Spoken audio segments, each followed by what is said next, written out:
தொன்மை சிறப்பு வாய்ந்த முன்னோர்கள் சாபங்களிலிருந்து நிவர்த்தி அளிக்கும் அரிதுவாரமங்கலம் ஸ்ரீ காக்கும் காத்தாயி அம்மன் ஆலய மகா கும்பாபிஷேகம் வெகு சிறப்பாக நடைபெற்றது.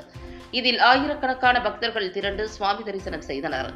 திருவாரூர் மாவட்டம் வலங்கைமான் வட்டம் அரிதுவாரமங்கலம் பகுதியில் அமைந்துள்ள ஸ்ரீ காக்கும் காத்தாயி அம்மன் ஆலயம் தொன்மை சிறப்பு வாய்ந்த ஆலயம். இவ்வாலயம் முன்னோர்கள் சாபங்களில் இருந்து விமோசனம் அளிக்கும் ஆலயமாகவும் விளங்கி வருகிறது. பல்வேறு சிறப்புகளை கொண்ட ஆலயத்தின் குடமுழுக்கு விழா இன்று விமரிசையாக நடைபெற்றது. இதனையொட்டி கடந்த 2 நாட்களாக 108 வகை மூலிகைகளை கொண்டு 4 கால யாகசாலை பூஜைகள் நடைபெற்றன. இன்று காலை 4ஆம் கால யாகசாலை பூஜையின் நிறைவாக பட்டு வஸ்திரம் யாககுண்டத்தில் சமர்ப்பிக்கப்பட்டு மகா பூர்ணாகுதி மற்றும் தீபாராதனை நடைபெற்றது. இதனைத் தொடர்ந்து யாகசாலையில் வைத்து பூஜிக்கப்பட்ட புனித தீர்த்த கலங்களை சிவாச்சாரியார்கள் சுமந்து ஆலயத்தை வலம் வந்து மூலஸ்தான கோபுர விமான கலசத்தை அடைந்து சிறப்பு பூஜை நடைபெற்றது. இதேபோன்று ஸ்ரீ நொண்டி வீரனார், ஸ்ரீ சப்தமுனீஸ்வரர் முதலான பரிவார கோபுர விமான கலசங்களுக்கும் சிறப்பு பூஜைகள் நடைபெற்றன.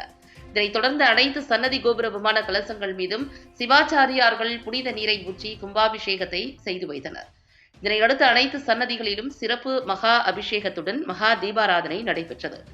கும்பாபிஷேக விழாவில் ஆயிரக்கணக்கான பக்தர்கள் திரண்டு சுவாமி தரிசனம் செய்தனர்.